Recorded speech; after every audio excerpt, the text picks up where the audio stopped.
नमस्कार, जय हिंद, वंदे मातरम। प्यारे बच्चों, आज के इस सेशन में आपका स्वागत है। सेशन काफ़ी इम्पॉर्टेंट है क्योंकि आप लोग लगातार कमेंट बॉक्स में और मैसेज में साइंस एंड टेक्नोलॉजी पर क्लास की बात करते हैं, इससे काफ़ी डरते हैं। और तो आज का ये सेशन आपका साइंस एंड टेक्नोलॉजी यानी कि विज्ञान और प्रौद्योगिकी पर आधारित है। इसमें हम बहुत सारा विज्ञान को देखेंगे, प्रौद्योगिकी को देखेंगे और सबसे इम्पॉर्टेंट है स्पेस टेक्नोलॉजी को कंप्लीट करेंगे। चाहे फिर भारत की हो या विश्व की हो, जितना भी कुछ हुआ है स्पेस टेक्नोलॉजी में वो सारा हम कवर करने वाले हैं। तो वीडियो को लाइक कर लीजिएगा, चैनल पर नए हैं चैनल को सब्सक्राइब कर लीजिएगा, क्योंकि प्रश्न यहीं से आएगा। आप पढ़ते रहेंगे आप मेरे साथ तो आपको यकीन आएगा। रही बात आज के इस वीडियो की पीडीएफ की, तो ये पीडीएफ आपको लोअर पीसीएस के बैच में प्रोवाइड करवा दी जाएगी। अगर आप अच्छे से तैयारी करना चाहते हैं, सुव्यवस्थित नोट्स पाना चाहते हैं, तो आप हमारे साथ जुड़ सकते हैं। स्क्रीन पर आपको व्हाट्सएप नंबर दिख रहा होगा, जहां पर आप मैसेज करके हमारे साथ जुड़कर अपनी तैयारी को एक नया आयाम दे सकते हैं। तो चलिए शुरू करते हैं आज का ये बेहतरीन सेशन।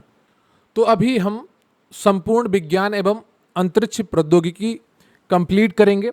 बात करेंगे विषय सूची की। अगर बात करें तो विज्ञान और प्रौद्योगिकी नीति, रक्षा एवं दैनिक अनुप्रयोग, प्रौद्योगिकी का स्वदेशीकरण एवं भारतीयों की उपलब्धियां, संपूर्ण विश्व अंतरिक्ष इतिहास, नासा, यूएसएसआर और अन्य, संपूर्ण भारतीय अंतरिक्ष इतिहास और इसरो के मिशन, अंतरिक्ष विज्ञान की अवधारणाएं, शब्दावली एवं नवीन खोजें।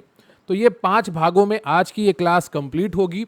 बहुत इंपॉर्टेंट है, क्लास में अंत तक बने रहिएगा, आपको बहुत मज़ा आएगा जब क्लास आपकी कंप्लीट होगी। और अगर आपने एक बार रिवाइज कर लिया इसको, फिर पेपर में यहाँ से कोई भी प्रश्न आपका गलत नहीं होगा और पेपर में प्रश्न भी यहाँ से बाहर नहीं जाएगा। सकारात्मक रहेंगे, ट्रस्ट करेंगे तो आपके साथ अच्छा होगा और आपको चीज़ें आसान लगने लगेंगी। जो डाउट में होता है वही पीछे रह जाता है। भाग 1 है विज्ञान और प्रौद्योगिकी नीति, रक्षा एवं दैनिक अनुप्रयोग। भारत का प्रथम विज्ञान नीति प्रस्ताव एसपीआर 1958 में पंडित जवाहरलाल नेहरू द्वारा पेश किया गया था, जिसका उद्देश्य वैज्ञानिक अनुसंधान और शिक्षा को बढ़ावा देना था। वर्तमान में भारत विज्ञान प्रौद्योगिकी और नवाचार नीति एसटीआईपी 2020 पर कार्य कर रहा है, जिसका लक्ष्य भारत को शीर्ष 3 वैज्ञानिक महाशक्तियों में शामिल करना है। डीआरडीओ रक्षा अनुसंधान एवं विकास संगठन की स्थापना 1958 में हुई। इसका ध्येय वाक्य बलस्य मूलम विज्ञानम, शक्ति का स्रोत विज्ञान है। डॉक्टर एपीजे अब्दुल कलाम के नेतृत्व में 1983 में आईजीएमडीपी यानी कि एकीकृत निर्देशित मिसाइल विकास कार्यक्रम शुरू हुआ, जिसमें 5 मिसाइलें अग्नि, पृथ्वी, त्रिशूल, नाग, आकाश यानी कि इनको पटना के नाम से जानते हैं, विकसित की गई। अग्नि वी भारत की अंतर महाद्वीपीय बैलिस्टिक मिसाइल है, यानी कि आईसीबीएम है, इंटर कॉन्टिनेंटल बैलिस्टिक मिसाइल, जिसकी मारक क्षमता 5000 किलोमीटर से अधिक है। और इसमें MIRV यानी कि multiple independently targetable re entry vehicle तकनीकी का सफल परीक्षण मिशन दिव्यास्त्र किया गया है। ब्रह्मोस की बात करें तो भारत के डीआरडीओ और रूस एनपीओ ने मिलकर ये विकसित की है। सुपरसोनिक क्रूज मिसाइल है, जो फायर एंड फॉरगेट, दागो और भूल जाओ सिद्धांत पर काम करती है। प्रोजेक्ट 75 की बात करें तो इसके तहत कलवरी श्रेणी की 6 स्कॉर्पियन पनडुब्बियां कलवरी, खंडेरी, करंज, वेला, वागीर और वाक्सीर का स्वदेशी निर्माण मझगांव डाक लिमिटेड में किया गया। INS अरिहंत भारत की पहली स्वदेशी निर्मित परमाणु ऊर्जा चालित बैलिस्टिक मिसाइल पनडुब्बी है, SSBN है, जो न्यूक्लियर ट्रायड जल थल नभ से परमाणु हमले की क्षमता पूरा करती है। INS विक्रांत की बात करें तो भारत का पहला स्वदेशी विमान वाहक पोत IAC-1 है, जिसे कोचीन शिपयार्ड लिमिटेड द्वारा बनाया गया है। प्रोजेक्ट 17A की बात करें तो इसके तहत भारतीय नौसेना के लिए उन्नत स्टील्थ गाइडेड मिसाइल युद्धपोत जैसे नीलगिरी, हिमगिरी, उदयगिरी आदि बनाए जा रहे हैं। तेजस LCA तेजस भारत का स्वदेशी हल्का लड़ाकू विमान है, जिसे हिंदुस्तान एरोनॉटिक्स लिमिटेड HAL और ADA द्वारा विकसित किया गया है। इसके उन्नत संस्करण तेजस MK-1A और MK-2 वायुसेना में शामिल हो रहे हैं। प्रचंड की बात करें तो भारत का पहला स्वदेशी लाइट कॉम्बैट हेलीकॉप्टर है, जिसे विशेष रूप से सियाचिन जैसे ऊंचाई वाले युद्ध क्षेत्रों के लिए विकसित किया गया है। रुस्तम 2 डीआरडीओ द्वारा विकसित एक स्वदेशी medium altitude long endurance UAV यानी कि ड्रोन है S-400 यानी कि S-400 ट्राइम्फ एक उन्नत वायु रक्षा मिसाइल प्रणाली है। इसे भारत ने रूस से खरीदा है। इसे भारत में सुदर्शन नाम दिया गया है। आर्टिफिशियल इंटेलिजेंस एआई का दैनिक जीवन में सबसे बड़ा उपयोग virtual assistant Shri Alexa, health care, diagnosis और ऑटोनॉमस स्वचालित वाहनों में हो रहा है। 5G तकनीकी की शुरुआत भारत में 1 अक्टूबर 2022 को हुई, जो EMBB एनहांस्ड मोबाइल ब्रॉडबैंड और MMTC व्यापक मशीन प्रकार संचार प्रदान करती है। अब भारत 6G विजन डॉक्यूमेंट पर कार्य कर रहा है। लाइफाई यानी कि लाइट फिडेलिटी तकनीकी डेटा ट्रांसमिशन के लिए रेडियो तरंगों की बजाय दृश्य प्रकाश यानी कि विजुअल लाइट या LED बल्ब का उपयोग करती है, जो वाईफाई से 100 गुना तेज है। ब्लॉकचेन तकनीकी एक विकेंद्रीकृत वितरित बही खाता जिसका उपयोग क्रिप्टो करेंसी और सुरक्षित डेटा भंडारण जैसे लैंड रिकॉर्ड में होता है। क्वांटम कंप्यूटिंग में सूचना की मूल इकाई क्यूबिट होती है, जो एक ही समय में 0 और 1 दोनों अवस्थाओं में रह सकती है। भारत का राष्ट्रीय क्वांटम मिशन 2023 से 2031 के लिए 6000 करोड़ रुपए के बजट के साथ स्वीकृत किया गया है। अब हम बात कर लेते हैं प्रौद्योगिकी का स्वदेशीकरण एवं भारतीयों की उपलब्धियां। इसके बाद हम स्पेस टेक्नोलॉजी की तरफ बढ़ेंगे, तो क्लास में अंत तक बने रहिएगा। ये चीज़ें आपके रिवीजन वाली हैं जो अभी आपको पढ़ा रहा हूँ, लेकिन जो आगे वाली चीज़ें हैं वो सब आपको नई मिलेंगी और उनको पढ़ना बहुत ज़्यादा ज़रूरी है लेखपाल का पेपर देखते हुए। भारत का पहला स्वदेशी सुपर कंप्यूटर परम 8000 था, जिसे 1991 में सीडैक पुणे द्वारा डॉक्टर विजय भाटकर के नेतृत्व में विकसित किया गया। राष्ट्रीय सुपर कंप्यूटिंग मिशन के तहत परम प्रवेग, परम गंगा, परम कामरूप और एरावत जैसे सुपर कंप्यूटर स्थापित किए गए हैं। एरावत ग्लोबल टॉप 500 सूची में भारत का सबसे तेज सुपर कंप्यूटर है। कोवैक्सीन भारत की पहली पूर्णतः स्वदेशी निष्क्रिय कोविड-19 वैक्सीन है, जिसे भारत बायोटेक के द्वारा विकसित किया गया था। जितनी भी वैक्सीन है ये सब किसके अंतर्गत आती हैं? माइक्रोबायोलॉजी के अंतर्गत आती हैं और आपके सिलेबस का हिस्सा है। CERVAVAC भारत की पहली स्वदेशी रूप से विकसित क्वाड्रीवैलेंट ह्यूमन पेपिलोमा वायरस वैक्सीन है, जो सर्वाइकल कैंसर को रोकती है। सीरम इंस्टीट्यूट द्वारा निर्मित है। CAR-T सेल थेरेपी कैंसर, रक्त कैंसर के इलाज के लिए भारत की पहली स्वदेशी जीन थेरेपी है, जिसे IIT बॉम्बे और टाटा मेमोरियल हॉस्पिटल ने विकसित किया है। CV रमन चंद्रशेखर वेंकट रमन को प्रकाश के प्रकीर्णन और रमन प्रभाव की खोज के लिए 1930 में भौतिकी का नोबेल पुरस्कार मिला। यह खोज 28 फरवरी राष्ट्रीय विज्ञान दिवस को हुई थी। सत्येंद्र नाथ बोस ने क्वांटम मैकेनिक्स में महत्वपूर्ण योगदान दिया है। उनके नाम पर ही सब एटॉमिक कण बोसॉन को नाम रखा गया है। बोस आइंस्टीन सांख्यिकी। होमी जहांगीर भाभा को भारतीय परमाणु कार्यक्रम का जनक माना जाता है। उन्होंने Tata institute of fundamental research और वार्क पूर्व में AET की स्थापना की। विक्रम साराभाई को भारतीय अंतरिक्ष कार्यक्रम का जनक कहा जाता है। उन्होंने 1969 में इसरो की स्थापना में प्रमुख भूमिका निभाई थी। हरगोविंद खुराना को आनुवांशिक कोड की व्याख्या और प्रोटीन संश्लेषण में इसके कार्य के लिए 1968 में चिकित्सा का नोबेल पुरस्कार मिला। सुब्रमण्यम चंद्रशेखर को तारों की संरचना और विकास के लिए 1983 में भौतिकी का नोबेल मिला। चंद्रशेखर सीमा 1.44 सौर द्रव्यमान को दर्शाती है, जिसके बाद तारा ब्लैक होल या न्यूट्रॉन तारा बन जाता है।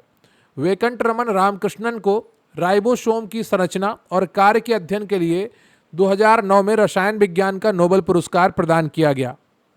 श्रीनिवास रामानुजन को एक भारतीय गणितज्ञ थे। 22 दिसंबर को उनके जन्मदिन को राष्ट्रीय गणित दिवस के रूप में मनाया जाता है। हार्डी रामानुजन संख्या 1729। प्रफुल्ल चंद्र रे को भारतीय रसायन विज्ञान का जनक माना जाता है। उन्होंने the history of Hindu chemistry नामक पुस्तक लिखी थी। जो 1729 है वो एक ऐसी सबसे छोटी संख्या है जिसे दो संख्याओं के घनों के योग द्वारा अलग अलग तरीकों से दर्शाया जा सकता है। मेघनाथ साहा को साहा आयनीकरण समीकरण के लिए जाना जाता है, जो तारों में भौतिक और रासायनिक स्थितियों को समझने में मदद करता है। जीएन रामचंद्रन ने प्रोटीन संरचना, विशेष रूप से कोलेजन की ट्रिपल हेलिक्स संरचना की खोज की और रामचंद्रन प्लॉट विकसित किया। शांति स्वरूप भटनागर CSIR वैज्ञानिक तथा औद्योगिक अनुसंधान परिषद के पहले महानिदेशक थे। विज्ञान के क्षेत्र में उनके नाम पर सर्वोच्च भारतीय पुरस्कार दिया जाता है। डॉक्टर MS स्वामीनाथन को भारत में हरित क्रांति का जनक माना जाता है। 2024 में उन्हें मरणोपरांत भारत रत्न दिया गया है। डॉक्टर टेसी थॉमस को भारत की मिसाइल वुमन कहा जाता है, जो अग्नि 4 और अग्नि 5 मिसाइलों की प्रोजेक्ट डायरेक्टर थी। माइक्रो प्रोसेसर शक्ति भारत का पहला स्वदेशी माइक्रो प्रोसेसर है, जिसे IIT मद्रास द्वारा डिजाइन किया गया है। अब हम बात करते हैं संपूर्ण विश्व के अंतरिक्ष इतिहास की। शुरुआत होती है स्पुतनिक 1 से। स्पुतनिक 1 4 अक्टूबर 1957 को तत्कालीन सोवियत संघ द्वारा लॉन्च किया गया दुनिया का पहला कृत्रिम उपग्रह था, जिसने स्पेस रेस की शुरुआत की।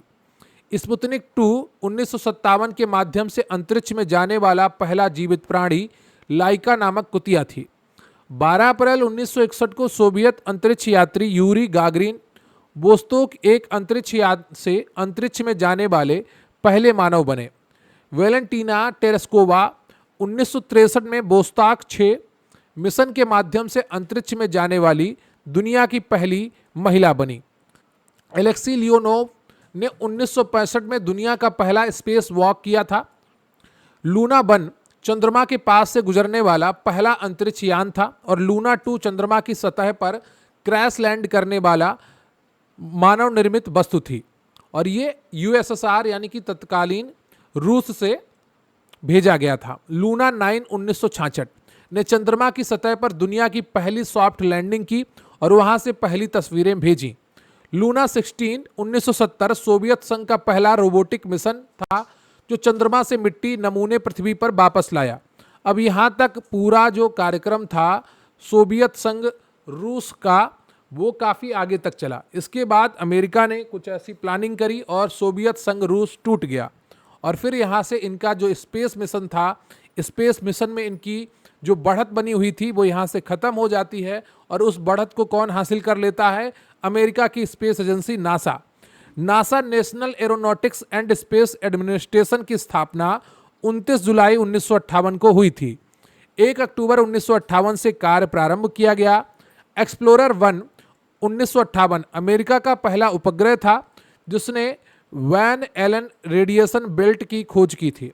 अपोलो 11 मिशन के तहत 20 जुलाई 1969 को नील आर्मस्ट्रांग चंद्रमा की सतह पर कदम रखने वाले पहले मानव बने। उनके साथ बज एल्ड्रिन भी थे। ठीक है, तो चंद्रमा पर पहला कदम किसने रखा था? नील आर्मस्ट्रांग ने रखा था और उनके साथ और कौन थे? बज एल्ड्रिन थे, जिनका नाम किसी को याद नहीं है। ठीक है, और अपोलो 11 से ये गए थे। ये प्रश्न आया था लेकिन वहां पर अपोलो 12 लिखा था, जो कि गलत ऑप्शन था। अपोलो 11 मिशन को सैटर्न V रॉकेट द्वारा लॉन्च किया गया था, जो अब तक के सबसे शक्तिशाली रॉकेटों में से एक था। इसके चंद्र मॉड्यूल का नाम ईगल था। पायनियर 10 1972 बृहस्पति ग्रह को पार करने वाला और क्षुद्र ग्रह बेल्ट से गुजरने वाला पहला अंतरिक्ष यान था। वायेजर 1 1970 मानव इतिहास की सबसे दूर स्थित मानव निर्मित वस्तु है।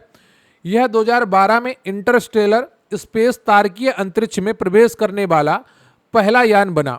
वायेजर 2 की बात करें तो एकमात्र ऐसा अंतरिक्ष यान है जिसने सौर मंडल के सभी 4 विशाल गैसों ग्रह, जो गैस ग्रह हैं, बृहस्पति, शनि, यूरेनस और नेपच्यून को अध्ययन किया है। स्काई लैब की बात करें तो यह 1973 नासा द्वारा स्थापित अमेरिका का पहला अंतरिक्ष स्टेशन था। सल्यूट 1 सोवियत संघ द्वारा लॉन्च किया गया दुनिया का पहला अंतरिक्ष स्टेशन था, जो 1971 में लॉन्च किया गया था। मीर सोवियत रूसी मॉड्यूलर अंतरिक्ष स्टेशन था, जो 1986 से 2001 तक पृथ्वी की कक्षा में रहा और लंबे समय तक मानव निवास का रिकॉर्ड बनाया। अंतर्राष्ट्रीय अंतरिक्ष स्टेशन का पहला मॉड्यूल जरिया 1998 में लॉन्च किया गया था। ISS 5 अंतरिक्ष एजेंसियों नासा, रोसकॉस्मोस, जाक्सा यानी कि जापान की, ESA यानी कि यूरोप की और CSA का संयुक्त प्रोजेक्ट है। हबल स्पेस टेलीस्कोप को 1990 में नासा और ESA द्वारा लो अर्थ ऑर्बिट में स्थापित किया गया था, जिसने ब्रह्मांड के विस्तार की दर मापने में मदद की। James Webb space telescope JWST दिसंबर 2021 में लॉन्च किया गया। हबल का ये उत्तराधिकारी है। हबल लॉन्च हुआ था 1990 में। यह इंफ्रारेड प्रकाश में ब्रह्मांड का अवलोकन करता है और L2 लैग्रेंज बिंदु पर स्थित है। नासा का आर्टेमिस मिशन मानव को 50 वर्षों बाद फिर से चंद्रमा पर ले जाने का कार्यक्रम है। आर्टेमिस 1 2022 एक अनक्रूड उड़ान थी। आर्टेमिस 2 के तहत 4 अंतरिक्ष यात्री, जिनमें एक महिला है और एक अश्वेत व्यक्ति शामिल है, चंद्रमा के करीब से होकर गुजरेंगे। आर्टेमिस 3 2026 में संभावित लक्ष्य है के तहत अंतरिक्ष यात्रियों को चंद्रमा के दक्षिणी ध्रुव के पास उतारा जाएगा। मंगल ग्रह के लिए नासा का परसिवरेंस रोवर 2021 में जेजोरो क्रेटर में उतरा। इसके साथ इंजेन्यूटी नामक पहला मार्स हेलीकॉप्टर भी गया था, जिसने किसी अन्य ग्रह पर पहली संचालित उड़ान भरी थी। पार्कर सोलर प्रोब नासा का मिशन है, जो सूर्य के सबसे करीब उसके कोरोना में जाने वाला पहला मानव निर्मित ऑब्जेक्ट बन गया। कैसनी ह्यूजेंस नासा और यूएसए का संयुक्त मिशन था, जिसने शनि ग्रह और उसके छल्लों का विस्तार से अध्ययन किया। ह्यूजेंस प्रोब टाइटन चंद्रमा पर उतरा था। डार्ट मिशन टाइटन चंद्रमा शनि का है। DART mission double asteroid redirection test NASA का पहला ग्रही रक्षा मिशन था, जिसने क्षुद्र ग्रह से टकराकर उसकी कक्षा बदल दी। लूना 25 2023 रूस का चंद्रमा के दक्षिणी ध्रुव पर लैंडिंग का प्रयास था, जो सतह से टकराकर क्रैश हो गया था। तियाननोंगोंग चीन का अपना स्वतंत्र स्थायी क्रू वाला अंतरिक्ष स्टेशन है, जो लियो में संचालित हो रहा है।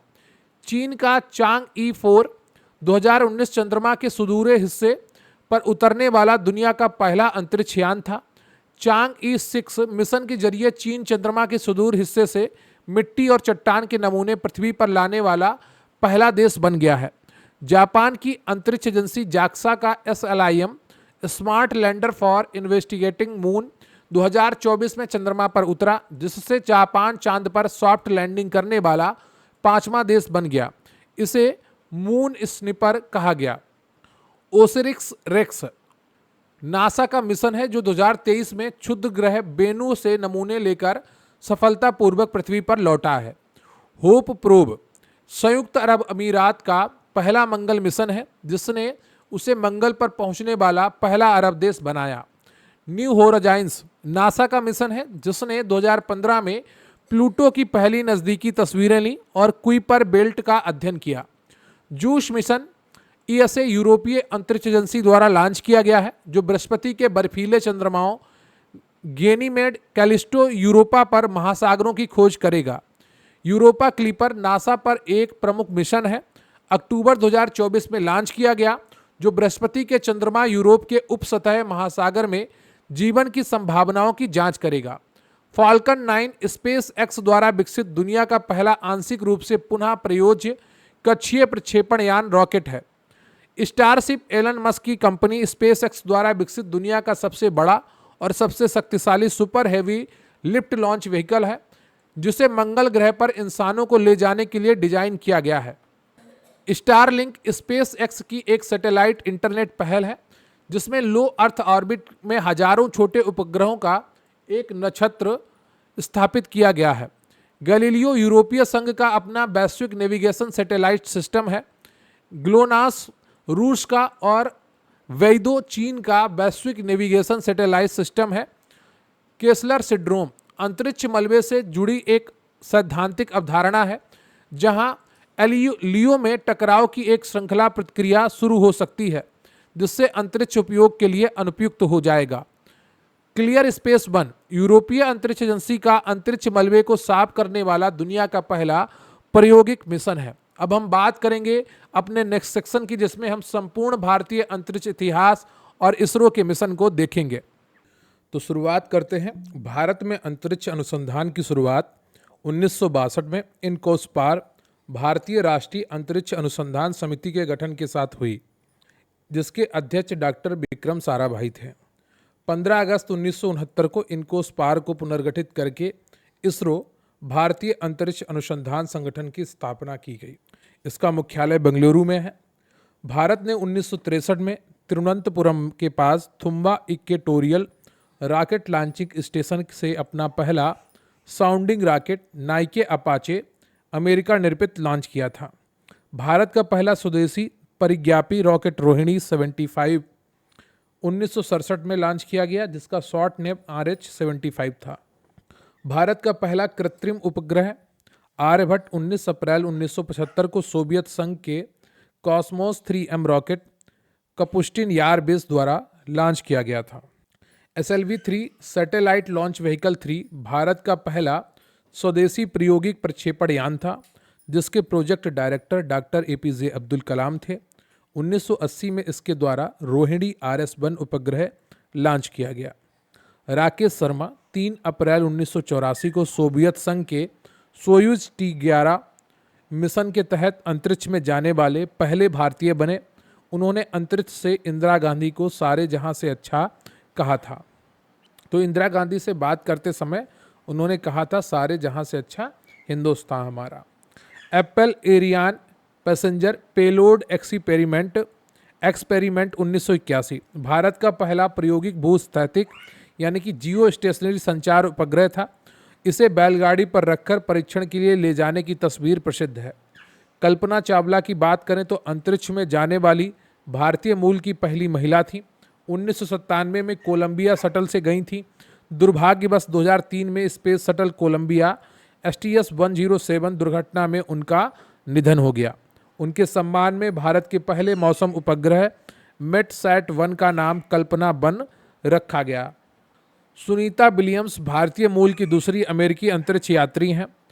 2024 में वे बोइंग स्टारलाइनर टेस्ट फ्लाइट के जरिए ISS पर गईं, जिसका मिशन तकनीकी खराबी के कारण लंबा खिंच गया था। PSLV ध्रुवीय उपग्रह प्रक्षेपण यान पोलर सैटेलाइट लॉन्च व्हीकल को इसरो का वर्क हॉर्स कहा जाता है। यह एक 4 चरण वाला रॉकेट है। ठोस तरल GSLV भूतुल्यकालिक उपग्रह प्रक्षेपण यान 3 चरणीय रॉकेट है, जिसका तीसरा चरण जो है वो क्रायोजेनिक इंजन पर आधारित है। अत्यधिक कम तापमान पर तरल हाइड्रोजन और तरल ऑक्सीजन का उपयोग करता है। LBM-3 लॉन्च व्हीकल मार्क 3 जिसे पहले GSLV Mk-3 कहा गया था, इसरो का सबसे भारी और सबसे शक्तिशाली स्वदेशी रॉकेट है। उपनाम बाहुबली फैट बॉय है इसका। चंद्रयान 1 22 अक्टूबर 2008 को PSLV C-11 द्वारा लॉन्च किया गया। भारत का पहला चंद्र मिशन था। इसके मून इम्पैक्ट प्रोब ने चंद्रमा के दक्षिणी ध्रुव पर पानी के अणुओं की खोज की पुष्टि की थी। Mangalyaan mom Mars orbiter mission 5 नवंबर 2013 को PSLV C-25 द्वारा लॉन्च किया गया। भारत अपने पहले ही प्रयास में मंगल की कक्षा में पहुंचने वाला दुनिया का पहला देश बना। एस्ट्रोसैट 2015 भारत की पहली समर्पित बहुतरंगदैर्घ्य अंतरिक्ष वेधशाला है। इसरो ने 15 फरवरी 2017 को PSLV C-37 द्वारा एक साथ 104 उपग्रह लॉन्च करके विश्व रिकॉर्ड बनाया था, जिसे बाद में SpaceX ने तोड़ा है। GSAT-19 और GSAT-29 आदि LBM-3 द्वारा लॉन्च किए गए उच्च थ्रूपुट संचार उपग्रह हैं, जो डिजिटल इंडिया को सशक्त बनाते हैं। चंद्रयान 2 को 22 जुलाई 2019 को GSLV Mk-3 M1 द्वारा लॉन्च किया गया था। इसमें एक ऑर्बिटर लैंडर विक्रम और रोवर प्रज्ञान शामिल थे। लैंडर की हार्ड लैंडिंग हुई, लेकिन ऑर्बिटर अभी भी काम कर रहा है। चंद्रयान 3 की बात करें तो ये 14 जुलाई 2023 को LBM-3 M4 द्वारा लॉन्च किया गया। 23 अगस्त 2023 को लैंडर विक्रम ने चंद्रमा पर सफल सॉफ्ट लैंडिंग की थी। चंद्रयान 3 की सफलता के साथ भारत चंद्रमा के दक्षिणी ध्रुव के समीप सॉफ्ट लैंडिंग करने वाला दुनिया का पहला देश और चंद्रमा पर उतरने वाला चौथा देश रूस, अमेरिका, चीन के बाद बन गया है। 23 अगस्त चंद्रयान 3 लैंडिंग दिवस को भारत सरकार ने राष्ट्रीय अंतरिक्ष दिवस घोषित किया है, नेशनल स्पेस डे। चंद्रयान 3 जिस स्थान पर उतरा उस पॉइंट का नाम शिव शक्ति पॉइंट रखा गया। चंद्रयान 2 के क्रैश साइट को तिरंगा पॉइंट और चंद्रयान 1 के इम्पैक्ट पॉइंट को जवाहर पॉइंट कहा गया। चंद्रयान 3 के प्रज्ञान रोवर पर लगे लिप्स यानी कि लेजर इंड्यूस्ड ब्रेकडाउन स्पेक्ट्रोस्कोप उपकरण ने चंद्रमा की सतह पर सल्फर और अन्य तत्वों की उपस्थिति की पुष्टि की है। आदित्य L1 भारत का पहला सूर्य अध्ययन मिशन है जो 2 दिसंबर 2023 को PSLV C57 द्वारा लॉन्च किया गया। जनवरी 2024 में आदित्य L1 को पृथ्वी से 15 लाख किलोमीटर दूर Lagrange point L1 halo orbit पर सफलतापूर्वक स्थापित कर दिया गया। इसका मुख्य payload BELC visual emission line coronagraph है। XPO-SAT x ray polarimeter satellite ISRO द्वारा 1 जनवरी 2024 को लॉन्च किया गया, जो ब्लैक होल, पल्सर और न्यूट्रॉन सितारों से निकलने वाली एक्सरे की ध्रुवीकरण का अध्ययन करने वाला दुनिया का दूसरा नासा के IXPE के बाद मिशन है। गगनयान की बात करें तो भारत का पहला स्वदेशी मानव युक्त अंतरिक्ष मिशन है, जिसका लक्ष्य 3 भारतीय अंतरिक्ष यात्रियों को 400 किलोमीटर की लियो में भेजना और सुरक्षित वापस लाना है। गगनयान मिशन के लिए व्योम मित्र नामक एक महिला ह्यूमनॉइड रोबोट विकसित की गई है, जिसे अनक्रूड टेस्ट फ्लाइट में अंतरिक्ष में भेजा जाएगा। गगनयान मिशन के लिए चुने गए 4 अंतरिक्ष यात्रियों में ग्रुप कैप्टन प्रशांत बालकृष्ण नायर, अजीत कृष्णन, अंगद प्रताप और विंग कमांडर शुभांशु शुक्ला को गगनयात्री नाम दिया गया है। शुभांशु शुक्ला अभी अंतरिक्ष स्टेशन होकर आए हैं।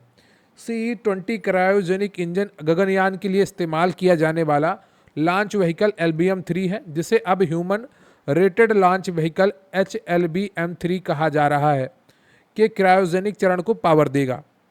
निसार इंपॉर्टेंट है, कई बार परीक्षाओं में पूछा गया है। नासा इसरो का सिंथेटिक अपर्चर रडार है, एक संयुक्त पृथ्वी अवलोकन उपग्रह है जो दुनिया का सबसे महंगा radar imaging satellite L band और S बैंड SAR का उपयोग करता है। SSLV क्या है? लघु उपग्रह प्रक्षेपण यान। इसरो का नया रॉकेट है जो 500 किलोग्राम तक के छोटे उपग्रहों को 500 किलोमीटर की लियो में लॉन्च ऑन डिमांड के लिए डिजाइन किया गया है। पुष्पक इसरो का पुनः प्रयोज्य प्रक्षेपण यान है, जिसका हाल ही में चित्रदुर्ग कर्नाटक में सफल ऑटोनोमस रनवे लैंडिंग प्रयोग किया गया। भारत सरकार ने 2035 तक भारतीय अंतरिक्ष स्टेशन BAS स्थापित करने और 2040 तक पहले भारतीय को चंद्रमा पर भेजने का लक्ष्य निर्धारित किया है। चंद्रयान 4 की बात करें तो चंद्रमा से नमूने वापस लाने का स्वतंत्र मिशन है और लुपेक्स जाक्सा के साथ संयुक्त रोवर मिशन है। भारत के आगामी प्रमुख चंद्र मिशन है। शुक्रयान 1 की बात करें तो इसरो का प्रस्तावित वीनस ऑर्बिटर मिशन है, जो शुक्र ग्रह के वायुमंडल और सतह का अध्ययन करेगा। भारत का अपना नेविगेशन सिस्टम नाविक नेविगेशन विद इंडियन कॉन्स्टेलेशन है, जिसे IRNSS Indian regional navigation satellite system भी कहा जाता है। इसमें 7 उपग्रहों का एक समूह है, 3 जियो और 4 GSO में काम कर रहा है। नाविक की सटीकता 20 मीटर से कम है और यह भारत तथा भारत की सीमाओं से 1500 किलोमीटर तक के क्षेत्र को कवर करता है। NVS-01 नाविक का लेटेस्ट नेविगेशन उपग्रह है, जिसमें पहली बार स्वदेशी रुबिडियम परमाणु घड़ी का उपयोग किया गया है। गगन GPS added geo augmented navigation ISRO और AAI भारतीय विमानपत्तन प्राधिकरण द्वारा संयुक्त रूप से विकसित प्रणाली है, जो नागरिक उड्डयन के लिए GPS सिग्नल को अधिक सटीक बनाती है। In space Indian national space promotion and authorisation centre की स्थापना निजी कंपनियों को भारतीय अंतरिक्ष क्षेत्र में भाग लेने की सुविधा प्रदान करने और विनियमित करने के लिए मुख्यालय भोपाल अहमदाबाद में की गई है। NSIL new space India limited ISRO की वाणिज्यिक शाखा है। एंट्रिक्स कॉरपोरेशन के अलावा जो भारतीय अंतरिक्ष कार्यक्रम के उत्पादों और सेवाओं का विपणन करती है। स्काई रूट एरोस्पेस भारत की पहली निजी अंतरिक्ष कंपनी है, जिसने विक्रम S नामक भारत का पहला निजी रॉकेट लॉन्च किया है। अग्निकुल कॉस्मोस ने अग्निबाण SORTED लॉन्च किया है, जो दुनिया का पहला single piece 3D printed rocket engine संचालित वाहन है। स्पेस सस्टेनेबिलिटी के लिए इसरो ने प्रोजेक्ट नेत्रा शुरू किया है, जो अंतरिक्ष मलबे और अन्य खतरों को ट्रैक करने के लिए एक प्रारंभिक चेतावनी प्रणाली है। इसरो का पोयम यानी कि PSLV ऑर्बिटल एक्सपेरिमेंटल मॉड्यूल के चौथे चरण PS4 का उपयोग करके कक्षा में वैज्ञानिक प्रयोग करने के लिए एक अद्वितीय मंच है। पोयम 3 ने हाल ही में जीरो ऑर्बिटल ड्रेविस का मील का पत्थर हासिल किया है, यानी कि शून्य अंतरिक्ष मलबा। ठीक है। इनसैट 3DS उपग्रह एक अत्याधुनिक मौसम विज्ञान उपग्रह है जिसे हाल ही में GSLV F-14 रॉकेट, जिसे नाटी बॉय उपनाम दिया गया था, हालांकि इसने सफल उड़ान भरी, द्वारा लॉन्च किया गया। प्रोजेक्ट भीष्म की अगर बात करें तो भीष्म का जो फुल फॉर्म है वो है भारत हेल्थ इनिशिएटिव फॉर सहयोग हित एंड मैत्री के तहत भारत ने स्वदेशी पोर्टेबल अस्पताल आरोग्य मैत्री क्यूब विकसित किया है, जिसे आपात स्थिति में एयर ड्रॉप किया जा सकता है। भारत का दूसरा space port rocket launching pad Tamil Nadu के थूथुकुडी यानी कि तूतुकोरिन जिले के कुलशेखरपट्टिनम में स्थापित किया जा रहा है, जो मुख्य रूप से SSLV लॉन्च के लिए होगा। कार्टोसैट की बात करें तो उपग्रहों की श्रृंखला को भारत की अंतरिक्ष में आंख कहा जाता है, यानी कि आई इन द स्काई, जिसका उपयोग उच्च रिजोल्यूशन पृथ्वी अवलोकन और 3D मैपिंग के लिए किया जाता है। रिसैट की बात करें, राडार इमेजिंग सैटेलाइट श्रृंखला इसरो के माइक्रोवेव सिंथेटिक अपर्चर रडार उपग्रह हैं, जो बादलों के पार देखने और रात में आल बेदर चित्र लेने में सक्षम है। भुवन की बात करें तो इसरो द्वारा विकसित एक वेब आधारित भू पोर्टल है, जो भारत के लिए 2D और 3D मैपिंग और कई GIS सेवाएं गूगल अर्थ की तरह प्रदान करता है। युविका की बात करें तो इसका युवा विज्ञानी कार्यक्रम है। ये इसरो का एक स्कूल स्तरीय कार्यक्रम है, जिसका उद्देश्य स्कूली बच्चों को अंतरिक्ष प्रौद्योगिकी का बुनियादी ज्ञान प्रदान करना है। आई स्टेम की बात करें तो Indian science technology and engineering facilities map Bharat में अनुसंधान सुविधाओं, उपकरणों और संसाधनों का एक राष्ट्रीय वेब पोर्टल है। CSIR यानी कि वैज्ञानिक और औद्योगिक अनुसंधान परिषद भारत का सबसे बड़ा अनुसंधान और विकास संगठन है। इसके अध्यक्ष भारत के प्रधानमंत्री होते हैं।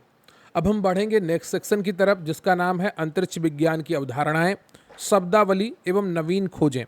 तो ये बिल्कुल नया सेक्शन है जो अभी तक मैंने आपको नहीं पढ़ाया है और साइंस एंड टेक का एडवांस लेवल का कंटेंट है। पृथ्वी की सतह के सबसे करीब की कक्षा लो अर्थ ऑर्बिट है, लगभग 200 से 2000 किलोमीटर ऊंचाई वाली। अधिकांश जासूसी उपग्रह और अंतर्राष्ट्रीय अंतरिक्ष स्टेशन लियो में ही स्थापित हैं। लियो यानी कि low earth orbit. Medium earth orbit, जिसको MEO कहते हैं, मियो, लियो और जियो के बीच का क्षेत्र लगभग 20,000 किलोमीटर। नेविगेशन उपग्रह जैसे GPS, ग्लोनास, गैलीलियो आमतौर पर MEO में स्थापित किए जाते हैं। भूस्थैतिक कक्षा की बात करें, जियो, तो पृथ्वी के भूमध्य रेखा के ठीक ऊपर लगभग 35,786 किलोमीटर की ऊंचाई पर स्थित एक वृत्ताकार कक्षा है। जियो में एक उपग्रह का परिक्रमण काल पृथ्वी के घूर्णन काल लगभग 24 घंटे के बराबर होता है, इसलिए यह पृथ्वी से देखने पर आकाश में स्थिर प्रतीत होता है। संचार और मौसम उपग्रह इनसाइट प्रायः यहाँ स्थापित होते हैं। ध्रुवीय सूर्य तुल्यकालिक कक्षा में उपग्रह पृथ्वी के ध्रुवों के ऊपर से गुजरता है और हर बार एक ही स्थानीय सौर समय पर भूमध्य रेखा को पार करता है। पृथ्वी अवलोकन उपग्रहों के लिए ये आदर्श है। लैग्रेंज पॉइंट क्या होते हैं? अंतरिक्ष में ऐसे बिंदु हैं जहां दो बड़े पिंडों जैसे सूर्य और पृथ्वी के गुरुत्वाकर्षण बल आपस में संतुलित होते हैं, जिसमें वहां रखा गया उपग्रह स्थिर रह सकता है। L1 से L5 तक कुल 5 बिंदु हैं। पृथ्वी से किसी वस्तु को अंतरिक्ष में फेंकने के लिए आवश्यक पलायन वेग 11.2 किलोमीटर प्रति सेकंड है। कितना है एस्केप वेलोसिटी? 11.2 किलोमीटर प्रति सेकंड पृथ्वी से किसी भी वस्तु को अंतरिक्ष में फेंकने के लिए। ब्लैक होल अंतरिक्ष में ऐसा क्षेत्र है जहां गुरुत्वाकर्षण इतना अधिक होता है कि प्रकाश भी बाहर नहीं निकल सकता। इसके बाहरी आवरण को इवेंट होराइजन कहते हैं। इवेंट होराइजन टेलीस्कोप प्रोजेक्ट ने 2019 में M87 आकाशगंगा के केंद्र में और 2022 में हमारी मिल्की वे आकाशगंगा के केंद्र में स्थित सुपरमैसिव ब्लैक होल की पहली तस्वीर जारी की थी। इवेंट होराइजन टेलीस्कोप प्रोजेक्ट ने 2019 में M87 आकाशगंगा के केंद्र में और 2022 में हमारी मिल्की वे आकाशगंगा के केंद्र में सजिटेरियस ए स्थित सुपरमैसिव ब्लैक होल की पहली तस्वीर जारी की थी। गुरुत्वाकर्षण तरंगें स्पेस टाइम के ताने बाने में पैदा होने वाली लहरें हैं, जिनकी भविष्यवाणी आइंस्टीन ने 1916 में की थी और 2015 में लीगो द्वारा पहली बार इसका पता लगाया गया था। भारत का अपना लीगो इंडिया प्रोजेक्ट महाराष्ट्र के हिंगोली जिले में स्थापित किया जा रहा है, जो वैश्विक लीगो नेटवर्क का हिस्सा होगा। डार्क मैटर क्या है? ब्रह्मांड के द्रव्यमान का एक बड़ा हिस्सा बनता है, लेकिन यह प्रकाश के साथ क्रिया नहीं करता है, अदृश्य है। यह केवल अपने गुरुत्वाकर्षण प्रभाव से पहचाना जाता है। डार्क एनर्जी क्या है? एक रहस्यमयी शक्ति है जो माना जाता है कि पूरे ब्रह्मांड के विस्तार की गति को तेज कर रही है। ब्रह्मांड का लगभग 68% हिस्सा डार्क एनर्जी है। क्षुद्र ग्रह की बात करें तो चट्टानी पिंड हैं जो सूर्य की परिक्रमा करते हैं। अधिकांश क्षुद्र ग्रह मंगल और बृहस्पति ग्रहों की कक्षाओं के बीच क्षुद्र ग्रह बेल्ट में पाए जाते हैं।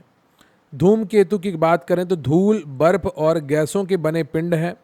जब वे सूर्य के करीब आते हैं तो बाष्पीकरण के कारण उनकी एक लंबी पूंछ टेल बन जाती है, जो हमेशा सूर्य के विपरीत दिशा में होती है।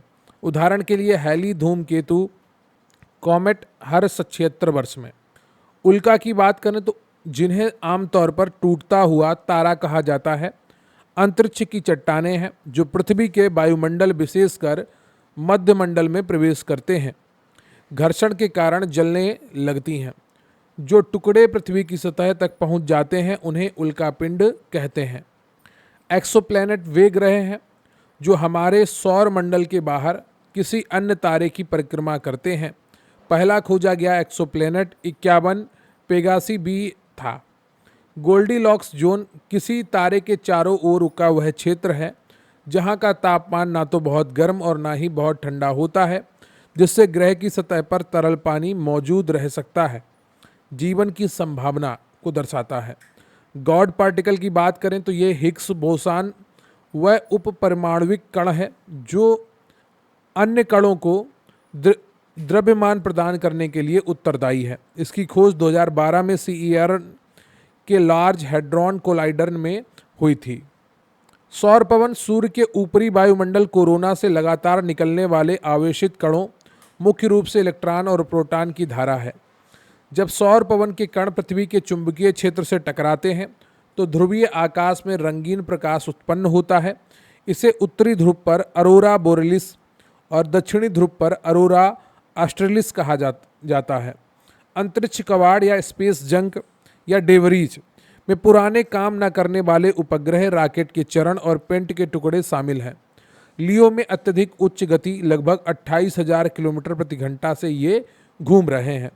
केसलर सिंड्रोम की बात करें तो केसलर सिंड्रोम के प्रभाव को रोकने और अंतरिक्ष मलबे को हटाने के लिए एक्टिव डेब्रिस रिमूवल तकनीकों जैसे जाल, रोबोटिक आर्म, हार्पून और लेजर का परीक्षण किया जा रहा है। एसैट एंटी सैटेलाइट वेपन अंतरिक्ष में दुश्मन के उपग्रह को नष्ट करने के लिए डिजाइन किया गया एक हथियार है। भारत ने 27 मार्च 2019 को मिशन शक्ति के तहत स्वदेशी एसैट मिसाइल का सफल परीक्षण किया था। भारत मिशन शक्ति के बाद अमेरिका, रूस और चीन के साथ अंतरिक्ष में उपग्रह को मार गिराने की क्षमता रखने वाला दुनिया का चौथा देश बन गया है। DSA की बात करें, डिफेंस स्पेस एजेंसी की, तो भारत की एक सशस्त्र बल एजेंसी है जो भारत के अंतरिक्ष आधारित संपत्तियों की सुरक्षा करने और अंतरिक्ष युद्ध की स्थिति से निपटने के लिए बनाई गई है। 3D बायो प्रिंटिंग की बात करें तो तकनीकी का उपयोग करके अब कृत्रिम मानव अंग, ऊतक और रक्त वाहिकाओं का निर्माण किया जा रहा है, जो चिकित्सा विज्ञान में एक क्रांति है। हाल ही में IIT कानपुर ने इस क्षेत्र में बड़ी उपलब्धि हासिल की थी। जीनोम एडिटिंग में CRISPR Cas9 यानी कि क्रिस्पर सबसे उन्नत तकनीकी है जो DNA को सटीक रूप से काटने और बदलने का काम करती है। इमैनुअल चारपेंटियर और जेनिफर डोडोना को इसके लिए नोबेल मिला था। स्टेम सेल की बात करें तो मानव शरीर की वे मास्टर कोशिकाएं हैं जो शरीर की किसी भी अन्य प्रकार की कोशिका जैसे हृदय, मस्तिष्क या यकृत कोशिका में विकसित होने की क्षमता रखती हैं। राष्ट्रीय बायोफार्मा मिशन की बात करें तो भारत में इनोवेट इन इंडिया कार्यक्रम के तहत बायो फार्मास्यूटिकल वैक्सीन और चिकित्सा उपकरणों के स्वदेशी विकास को गति देने के लिए शुरू किया गया है। ब्रेन कंप्यूटर इंटरफेस की बात करें तो इसे एलन मस्क का न्यूरालिंक मानव मस्तिष्क को सीधे कंप्यूटर या मशीनों से जोड़ने की तकनीकी है, जिसका पहला मानव परीक्षण 2024 में किया गया था। एलन मस्क ने पहले ये न्यूरालिंक एक बंदर में लगाई तो बंदर भी गेम खेलने लगा। फिर उन्होंने जो पैरालिसिस हो जाते हैं ऐसे कई ह्यूमंस पर ये लिंक लगाई और वो आसानी से सिर्फ सोचने मात्र से कंप्यूटर को ऑपरेट कर पा रहे थे। हाइपरलूप परिवहन का एक नया साधन है जिसमें यात्रियों या कार्गो को कम दबाव वाली ट्यूब के अंदर चुंबकीय उत्तोलन के जरिए हवाई जहाज की गति कई हजार किलोमीटर प्रति घंटा से ले जाया जा सकता है, 1000 से अधिक की गति। वंदे भारत एक्सप्रेस की बात करें तो इसे ट्रेन 18 नाम दिया गया था स्टार्टिंग में। भारत की पहली स्वदेशी रूप से विकसित इंजन रहित high speed electric multiple unit train है। ICF चेन्नई द्वारा ये विकसित है। कवच की बात करें तो भारतीय रेलवे द्वारा विकसित स्वदेशी ट्रेन टक्कर बचाव प्रणाली है, TCAS train collision avoidance system, जो स्वचालित रूप से ब्रेक लगाकर दो ट्रेनों की टक्कर को रोकती है। RFID की बात करें तो रेडियो फ्रिक्वेंसी आइडेंटिफिकेशन तकनीकी का उपयोग भारत में फास्टैग प्रणाली में किया जाता है, जो टोल प्लाजा पर वाहनों की इलेक्ट्रॉनिक पहचान और भुगतान को संभव बनाती है। NFC near field communication smartphone में टैप एंड पे जैसी सुविधाओं के लिए 4 सेंटीमीटर से कम दूरी पर वायरलेस डेटा ट्रांसफ़र को सक्षम करता है। इंटरनेट ऑफ थिंग्स की बात करें, IoT की बात करें तो रोज़मर्रा की भौतिक वस्तुओं जैसे फ्रिज, कार, टीवी को इंटरनेट से जोड़ने की तकनीकी है ताकि वे डेटा एकत्र कर सकें और एक दूसरे से संवाद कर सकें स्मार्ट होम कॉन्सेप्ट्स में। देखिए, मैंने एक चीज़ नोटिस की है, जो कवच है ये बहुत अच्छी है, ट्रेन की टक्कर की बचाव प्रणाली। जब देश में बड़े राज्यों में चुनाव हो या लोकसभा के चुनाव हो, उसी के आसपास आप देखना ट्रेन की दुर्घटनाएं अचानक से बढ़ जाती हैं। ट्रेन पटरी से उतरने लगेगी, ट्रेन की आपस में टक्कर होने लगेगी। ये सब चुनाव के आसपास होता है। आप ये देखिएगा, कहीं पर आपको ट्रेन की पटरी कटी मिलेगी। अभी देश में किसी भी बड़े राज्य में चुनाव नहीं है, लोकसभा चुनाव भी पास नहीं है, तो पिछले 1-1.5 साल से आपने ज़्यादा ट्रेन की घटनाएं नहीं देखी होंगी, ना ही पढ़ा होगा कि कहीं यहाँ पर पटरी कटी मिली है, यहाँ पर ये हुआ है। लेकिन जैसे ही यूपी चुनाव के आसपास आप देखना, दीपावली के आसपास ये सारी चीज़ें शुरू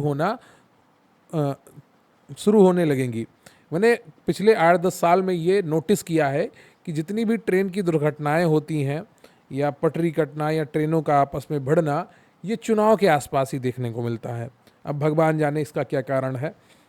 NFC near field communication smartphone में टैप एंड पे जैसी सुविधाओं के लिए 4 सेंटीमीटर से कम दूरी पर वायरलेस डेटा ट्रांसफ़र को सक्षम करता है। NFC आपके फ़ोन में अगर है तो जो NFC इनेबल्ड आपके ID कार्ड होते हैं, ATM कार्ड होते हैं, तो वहाँ पर आप सिर्फ टच करेंगे और पे हो जाएगा। ठीक है, तो ये होता है। इंटरनेट ऑफ थिंग्स की बात करें तो रोज़मर्रा को भौतिक वस्तुओं जैसे फ्रिज, कार, टीवी को इंटरनेट से जोड़ने की तकनीकी है ताकि वे डेटा एकत्र कर सकें और एक दूसरे से संवाद कर सकें।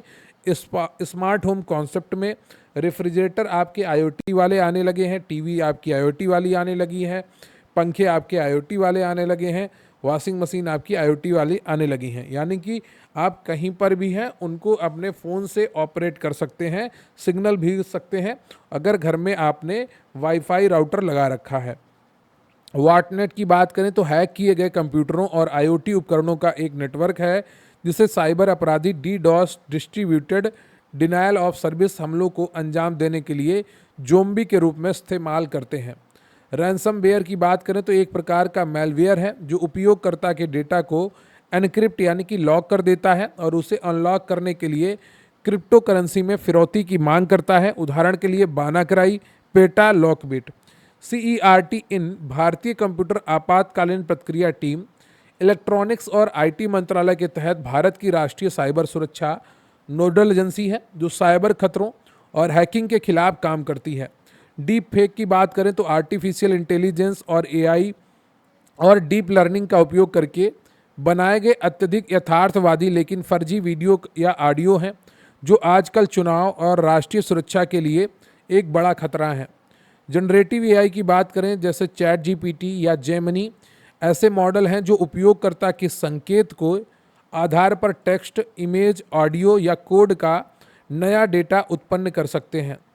सुपर कंडक्टिविटी की बात करें तो ये परिघटना है जहां कुछ सामग्रियों को अत्यंत निम्न तापमान क्रिटिकल टेम्परेचर पर ठंडा करने पर उनका विद्युत प्रतिरोध शून्य हो जाता है, ऊर्जा की कोई हानि नहीं होती है।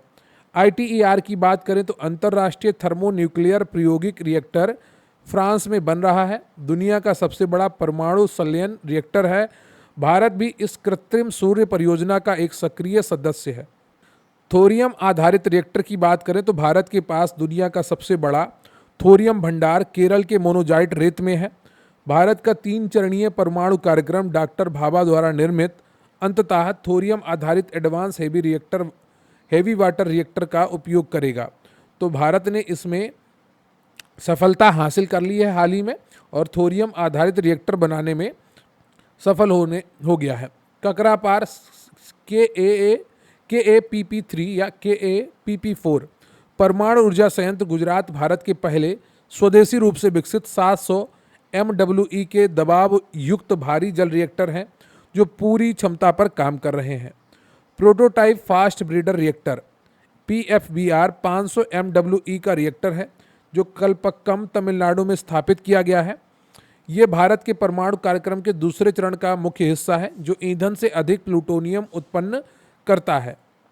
Smart supersonic missile acetate release of torpedo DRDO द्वारा विकसित एक नेक्स्ट जनरेशन मिसाइल आधारित स्टैंड ऑफ टॉर्पीडो डिलीवरी प्रणाली है जो पनडुब्बी रोधी युद्ध क्षमता को बढ़ाती है। पिनाका क्या है?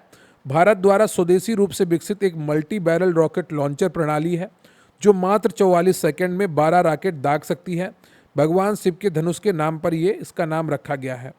अस्त्र की बात करें तो भारत की पहली स्वदेशी रूप से विकसित दृश्य सीमा से परे बियॉन्ड विजुअल रेंज BBR हवा से हवा में मार करने वाली मिसाइल है जिसे सुखोई और तेजस विमानों में एकीकृत किया गया है। क्वांटम की डिस्ट्रीब्यूशन की बात करें तो संचार को सुरक्षित करने की एक क्वांटम तकनीकी है। डीआरडीओ ने हाल ही में भारत में 2 नोड्स के बीच सुरक्षित क्वांटम संचार का सफल परीक्षण किया है जिसे हैक करना भौतिकी के नियमों के अनुसार असंभव है। लियोन लिथियम आयन बैटरी का उपयोग इलेक्ट्रॉनिक वाहनों में होता है। भारत में लिथियम के बड़े भंडार हाल ही में रियासी, जम्मू और कश्मीर और राजस्थान में खोजे गए हैं। लिथियम को सफ़ेद सोना भी कहा जाता है। सॉलिड स्टेट बैटरी भविष्य की ईवी तकनीकी है जिसमें तरल इलेक्ट्रोलाइट के बजाय ठोस इलेक्ट्रोलाइट का उपयोग होता है जिससे यह अधिक ऊर्जा सघन और आग लगने के प्रति सुरक्षित हो जाती है। ग्रीन हाइड्रोजन अक्षय ऊर्जा जैसे सौर पवन का उपयोग करके पानी के विद्युत अपघटन द्वारा उत्पन्न की जाती है। इसका कोई कार्बन उत्सर्जन नहीं होता है। राष्ट्रीय ग्रीन हाइड्रोजन मिशन 2030 तक 5 MMT क्षमता लक्ष्य है इसका। फ्यूल सेल की बात करें तो तकनीकी हाइड्रोजन और ऑक्सीजन की रासायनिक प्रतिक्रिया से सीधे बिजली पैदा करती है। उप उत्पाद की बात करें के रूप में केवल जल और ऊष्मा निकलती है। ग्रेफीन की बात करें तो कार्बन का एक अपरूप है जो केवल एक परमाणु मोटा 2D सामग्री है। यह स्टील से 200 गुना ज़्यादा मजबूत और बिजली गर्मी का उत्कृष्ट सुचालक है जिसे बंडर मटेरियल के नाम से भी जानते हैं किसको, ग्रेफीन को। भारत सरकार का डीप ओशन मिशन पृथ्वी विज्ञान मंत्रालय द्वारा शुरू किया गया है जिसके तहत मत्स्य 6000 नामक मानव युक्त समरसेबल वाहन को पॉलीमेटेलिक नोडल्स की खोज के लिए 6000 मीटर गहरे समुद्र में भेजा जाएगा। मैग्नेटिक रेजोनेंस इमेजिंग एक गैर आक्रामक चिकित्सा परीक्षण है जो शरीर के अंगों की विस्तृत 3D छवियां बनाने के लिए शक्तिशाली चुंबकीय क्षेत्र और रेडियो तरंगों का उपयोग करता है। इसमें एक्सरे जैसे हानिकारक विकिरण नहीं होते हैं। जीका, निपाह, इबोला और हालिया मंकी पॉक्स सभी जूनोटिक बीमारियां हैं जिसका अर्थ है कि ये जानवरों से इंसानों में फैलने वाले रोग हैं। भारत पुणे में वन हेल्थ कंसोर्टियम का निर्माण कर रहा है। ठीक है, तो जो Zika, Nipah, Ebola, monkey pox और जूनोटिक, ये क्या है? ये एक तो ये जितने भी वायरस जनित रोग हैं ये आपको माइक्रोबायोलॉजी में पढ़ने पड़ेंगे और उसका एक अलग से वीडियो लेकर आऊँगा। तो अभी आप इतना समझ लीजिए कि ये सब इन रोगों को क्या कहा जाता है? जूनोटिक कहा जाता है। और जूनोटिक वे रोग होते हैं जो जानवरों से इंसानों में फैलते हैं। Digital public infrastructure, India stack, Aadhaar यानी कि पहचान, यूपीआई भुगतान प्रणाली और डिजिलॉकर डेटा साझाकरण भारत की 3 मुख्य तकनीकी क्रांति हैं जो गवर्नेंस और दैनिक जीवन को आसान बना रही हैं। तो आज का ये कंटेंट यहीं पर समाप्त होता है। वीडियो को लाइक कर लीजिएगा, चैनल पर नए हैं चैनल को सब्सक्राइब कर लीजिएगा और अपने दोस्तों के साथ भी वीडियो शेयर करिएगा और अच्छे अच्छे कमेंट करके बताइएगा कि आज का ये सेशन कैसा लगा। निरंतर प्रयास करते रहिए और मेहनत करते रहिए। बहुत अच्छा और बहुत सारा कंटेंट आपको मैं प्रोवाइड करवाने वाला हूँ। आज की ये पीडीएफ लोअर पीसीएस बैच में प्रोवाइड करवा दी जाएगी और अच्छे से तैयारी करते रहिए। एक एक चीज़ आपको बहुत आसानी से समझ आ जाएगी। इसमें से बहुत सारा कंटेंट आपका पीईटी एग्ज़ाम में भी काम आएगा, जहाँ पर आपके प्रश्न यहाँ से बन सकते हैं। अगर आप भी हमारे साथ जुड़ना चाहते हैं तो स्क्रीन पर आपको व्हाट्सएप नंबर दिख रहा होगा।